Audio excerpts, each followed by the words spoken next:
paraphrase the title of a beautiful old Christian hymn that has often brought much needed solace to my ancient world-weary heart. One more week's work for Jesus, one less of life for me. I believe I should begin this week by revisiting something that many of you have heard me say in the past. My quarrel in videos of this type is not with the Bible. I have no quarrel with books as such. And while I do have quarrels with certain authors of books, and certainly with many ideas expressed in books, my regard for the Bible is not altogether low.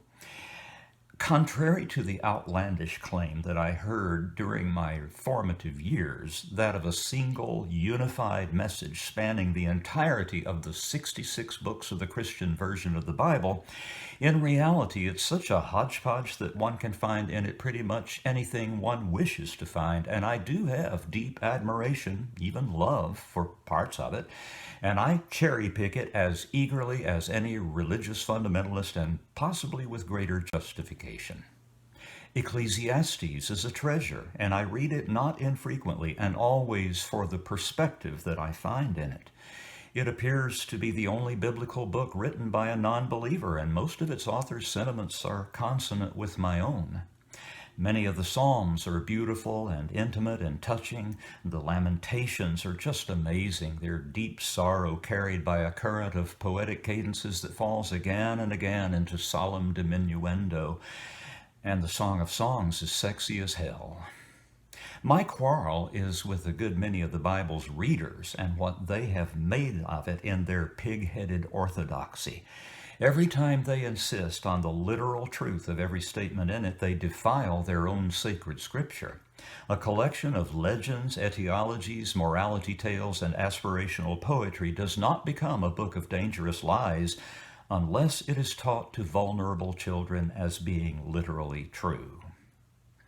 In last week's Sunday school lesson, before taking a surrealist detour through the unquiet mind of Walter Brown and his alternative theory of plate tectonics, we saw Kent Hovind, who holds an imaginary doctorate in Christian education from Patriot Bible University, declare that 14C generation in the upper atmosphere is out of balance with its decay rate, forming faster than it decomposes, and that assuming a starting point of 0, 14C should have reached a state of equilibrium in the atmosphere within 30,000 years of the start of the process. He illustrated his objection with a perforated bucket and a water hose. The illustration doesn't work at all because Earth's atmosphere is nothing like a perforated bucket, and there's no hose squirting cosmic rays to lace its constituent gases with 14C, and there never was a 0 point to start from. Now we begin this week's lesson with the conclusions he draws from his flawed analogy. If radiocarbon is still forming faster than it's decaying, that means the Earth is less than 30,000 years old, number one. And number two, you can't carbon date anything. I'm sure that comes as a shock to the entire scientific community. Let's take a look at some facts that are germane to his analogy and his objections. First, the decay rate of 14C is constant. It's driven by the weak nuclear force, and nothing short of the destruction of the universe can change that. So the holes in his bucket are a brute, unchanging fact. Second, the rate of 14C generation in the atmosphere is not constant. This obviates the hose part of his analogy. It fluctuates with the changes in the solar cycle, with changes in the Earth's magnetic field, which has strengthened, weakened, and occasionally shut down altogether during polar reversals, and even the testing in the atmosphere of the agents of nuclear Armageddon, which generated anomalous amounts of 14C at the very time that radiocarbon dating techniques were being developed.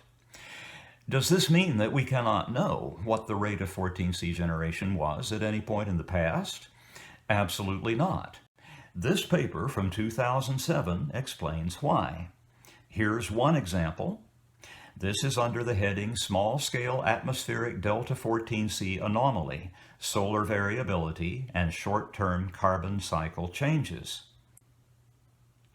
The Delta 14C records obtained from tree rings provide decadal resolution of Delta 14C variations, and it has been demonstrated that the solar activity minimum corresponds to a positive Delta 14C anomaly of about 10 to 20 per million during the Holocene.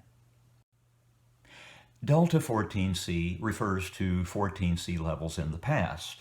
The thrust of what I just read is that those levels absolutely can be known, Kent's claim notwithstanding.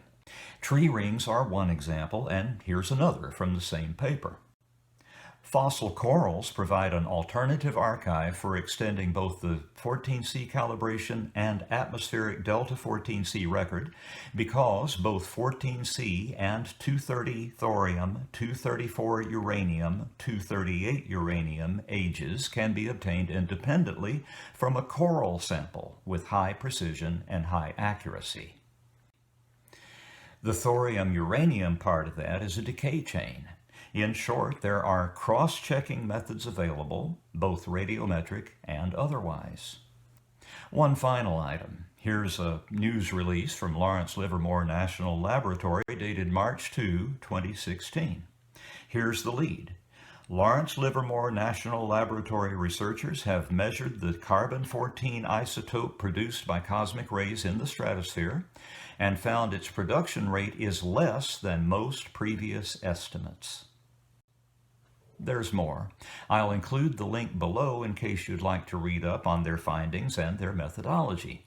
I wouldn't trust any figures or claims trotted out by Kent Hovind or any of his unidentified sources. You remember all his ambiguous references to they in last week's lesson? Because you'd have to know when it lived so that you could calculate when it lived. One of Kent's favorite charges to level against the scientific community is circular reasoning.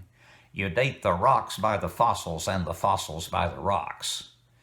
Actually, circularity is a feature of his approach, not that of science. The Bible is absolutely true. What makes you say that? Because it's the Word of God. How do you know it's the Word of God? Because it says so in the Bible. Well, how do you know that's true? Because God doesn't lie. As I pointed out last week, the first radiocarbon decay measurements were performed on materials of known age for calibration purposes, and there are well understood radioactive decay pathways among a great many unstable isotopes that can be used to cross-check other measurements, and I've cited a couple of them. So yes, we do know when certain animals lived because that can be established by multiple means. Hovind is either wallowing in assiduously maintained ignorance or he's just gaslighting his audience, or maybe both those things are true at once. You would have to already know when it lived to figure how much carbon-14 was it breathing at that time. Doesn't work. But it does work. I wonder if Kent knows about the many techniques available for ascertaining 14C content in the atmospheric past. I wonder if he knows that they include ice cores from Greenland and Antarctica that contain a record of atmospheric chemistry running back scores of thousands to hundreds of thousands of years. Bubbles of ancient air trapped in that ice whose time of deposition can be ascertained down to the level of a decade or so. Against the backdrop of scores to hundreds of thousands of years, that's incredibly fine resolution. Those techniques also include sediment cores from river deltas and lakes all over the world, and those tell us about conditions on the continents and thus in the atmosphere running back millions of years. Kent's just wrong about this. If he's wrong out of ignorance, then shame on him for speaking with authority. And if he's just lying to his audience, then shame on him for having so little regard for his fellow humans. Now, Kent's about to drag a red herring across my path, although that certainly wasn't his intent, and as with Walter Brown last week, I'm unable to resist. I'm going to digress again, and it may be that I'll never get all the way through this accursed video. Here's the bait. There's a website, www.arky.org. He's got more stuff on the Earth has not reached equilibrium, if you want some articles there, by Ron Cooper. We simply have to visit arky.org. Since I'm from Arkansas and have been called an Arky on numerous occasions, it had a nice familiar ring to it. But it turns out that would have been the wrong conclusion to jump to. It has nothing to do with Arkansas.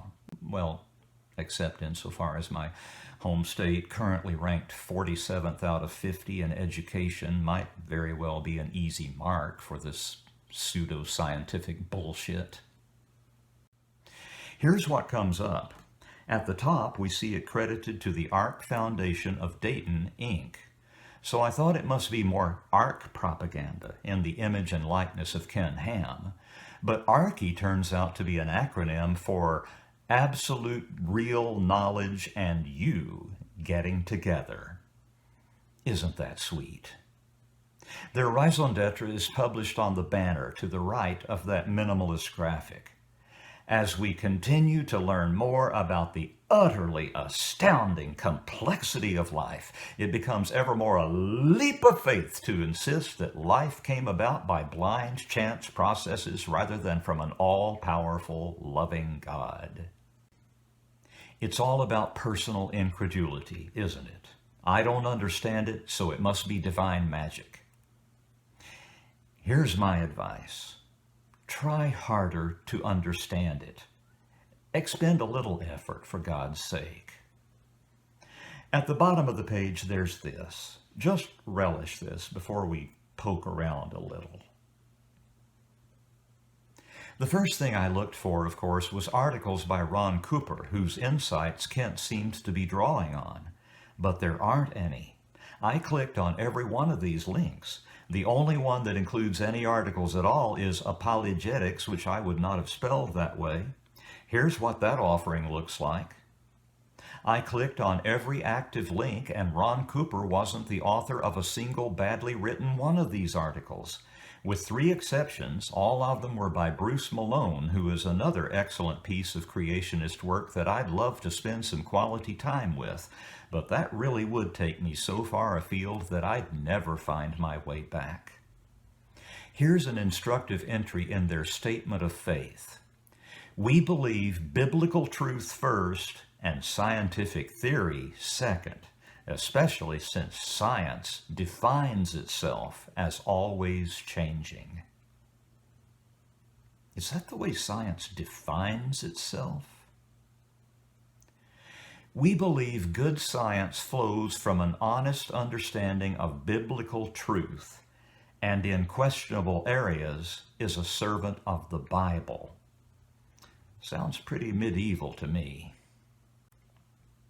We believe God is who He says He is, and are committed to exposing these truths to the general public. You have to appreciate the transparency. You may have noticed this near the top of the arky.org homepage. We are in the process of migrating this site over to our newer page, which you can find at Ark Foundation. I paid that site a visit. Here's what the homepage looks like. I think it might be instructive to have a look at their worldview. Our worldview is simple, but easily confused if not understood. We'll see about that. Our origin is not from nothing. Nothing plus nothing is not equal to everything. Brilliant.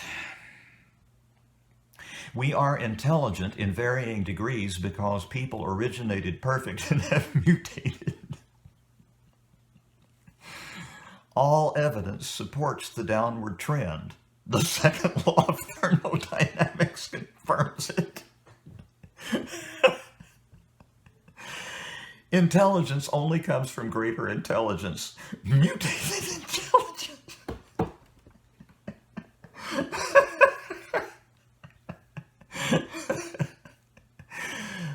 Brothers and sisters, I might not be up to this.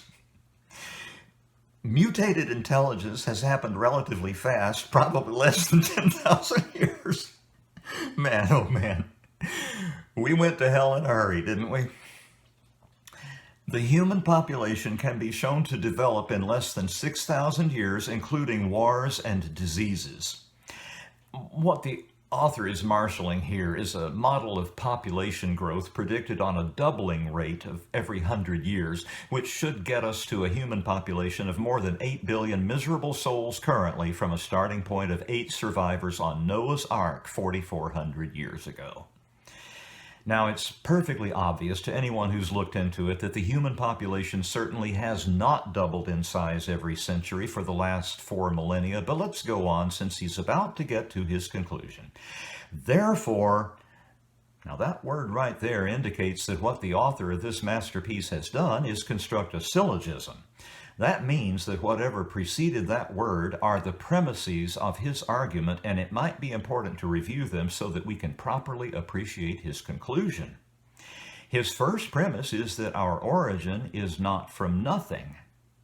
Premise 2, we are intelligent in varying degrees because people have mutated from their primal state of perfection. His next point is meant to support that premise, so going on, premise 3, intelligence comes only from greater intelligence. Premise 4 is that the deterioration of intelligence has happened relatively quickly. And finally, the current human population can have been reached over the course of less than 6,000 years, assuming the unstated premise that it doubles every century. Therefore, we come from someone better than ourselves. And of course, we believe that someone is our Creator God. Brothers and sisters, I aver that this argument is both valid and sound, and the inference is both inescapable and unassailable. There's more. So many gems of wisdom here. Put in definition form from a biblical science creation and history perspective. Boy, that's a perspective. About 6,000 years ago, the universe was created by God in 6 evening and morning days. A day is approximately 24 Earth Standard Hours. A worldwide flood occurred about 4,400 years ago, I assume he meant to add. The entire earth split into language groups in Babylon about 4,300 years ago. So suck on that, linguists. The creator of the universe kept his promise 2,000 years ago and redeemed his own. The creator is coming back as judge. There are enough gut-bustingly hilarious entries on this site that I could spend the rest of this Sunday school lesson, and several others as well, just combing through them and enjoying the experience. But I want to get back to my original objective, which was to find the articles by Ron Cooper that Kent Hovind promised. Their newer page includes a search feature, so I searched for his name. It appears precisely once, and here it is under Webmasters. The Webmasters controls and puts our stuff on the web. Are any charged with proofreading, I wonder? As a volunteer organization, we need several people to control our pages. Well, sure enough, these pages are certainly out of control. The list will vary over time, but today it consists of, wait for it, Ron Cooper. All right, enough of this madness. Let's return to the madness of Kent Hovind. But this is a calibration curve. If an animal is still alive, it should give you about 16 clicks on your Geiger counter per minute per gram. If you're only getting 8, you say it's been through 1 half-life, or 4 clicks, or it's been through 2 half-lives, or 3 half-lives, etc. This is called a calibration curve. As I said last week, Kent's information is usually about 50 years out of date. Researchers no longer use Geiger counters to measure radioactive carbon decay. Accelerator mass spectrometry is now the method of choice because it counts all the 14C atoms in the sample instead of merely capturing the decay of a few of them during measurements over a sustained period of time. The mass spectrometry method is not only more accurate, but can also be done quickly and can be used to analyze very small samples, such as pollen grains and seeds. In theory, it sounds like it should work, but there are several real obvious assumptions, and I don't know how they don't see it. Kent's returning here to what's starting to look like the core of his argument, which I've already identified as a species of well poisoning. He's about to illustrate the problem so that fourth graders can understand it, so let's hear what he has to say about assumptions and why they're untrustworthy. Suppose you walked into a room and I said, I want you to tell me, here's this candle burning on a table. When was it lit? Find out it's 7 inches tall. I say, well, that won't tell me anything. Now we got to measure how fast it's burning. We measure the candle for a while. We get an Olympic stopwatch and we get it down to the nearest 40 bazillionths of a second, okay? And we all agree the candle is burning an inch an hour. Here's our two facts. 7 inches tall, burning an inch an hour. When was it lit? That analogy includes no useful parallels to radiometric dating as far as I can tell, but do go on. Mary, can't figure it out? Nobody can figure it out. Unless you make some assumptions. Ah, yes, the assumptions. Let's hear Kent's list of assumptions regarding this burning candle and see if we can figure out what, if anything, they have to do with carbon dating. Assumption number one, how tall was the candle? Clearly, an answer to that question is needed in order to make the illustration work, but where would your assumption regarding its original height even come from? You wouldn't just make something up, would you? I suppose you might measure the amount of melted and recoagulated wax at the base of the candle and then maybe add a little to it, owing to some CO2 and water vapor having been released into the atmosphere in the oxidation process. If you put those things together, you could probably draw some tentative conclusions, maybe good enough to get you started until you can come up with something better. So I suppose the wax at the base of the candle might be loosely analogous to the amount of 14C that has reverted to nitrogen in a particular sample, with the unburnt remnant of the candle representing the retained amount. I couldn't say for sure. It's a stupid analogy. I'll bet a fourth grader would have trouble with it.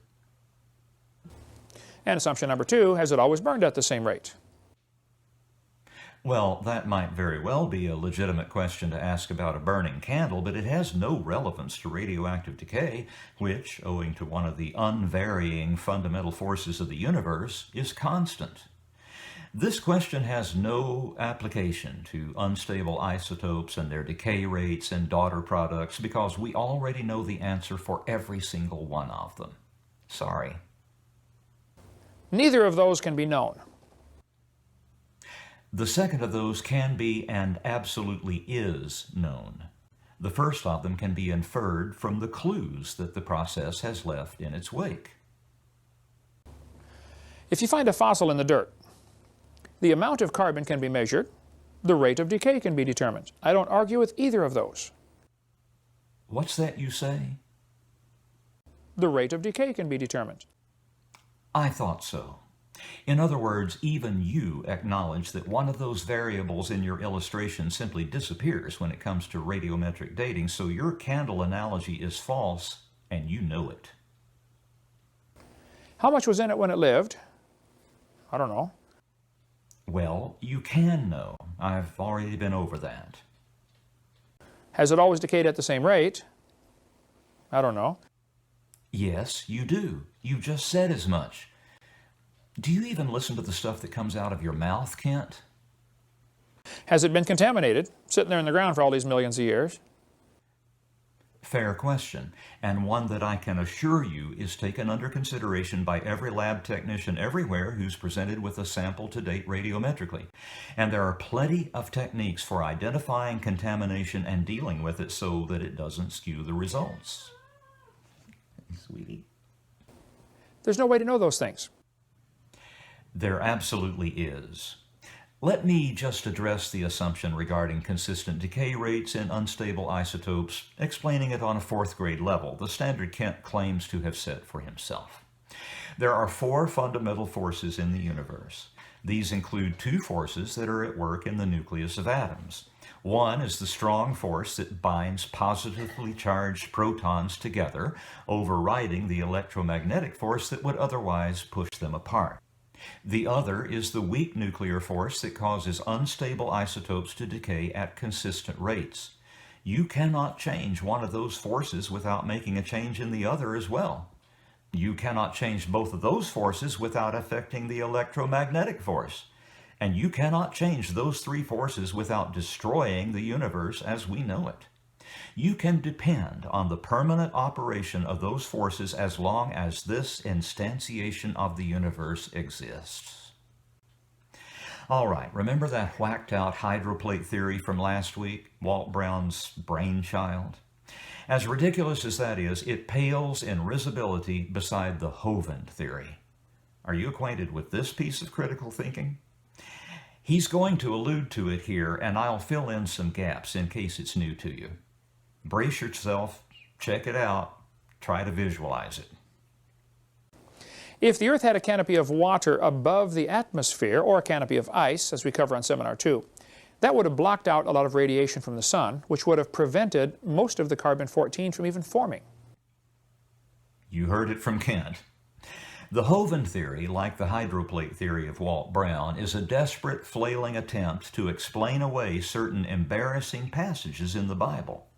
People like Kent are engaged in a fool's errand to rescue the holy book's poetic language, which becomes a bunch of outlandish anti-scientific claims only when taken literally, from the fell clutches of reality. And they thus construct the most amazing alternative universes to make the Bible's stories sound plausible.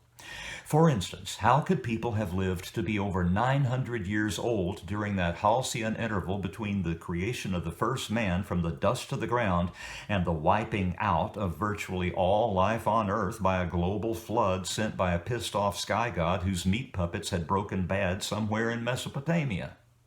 It's because of an ice canopy high above the earth that blocked UV radiation from the sun. That's why lizards grew to be dinosaurs during the antediluvian age. Reptiles never stopped growing and they lived practically forever back in the good old days.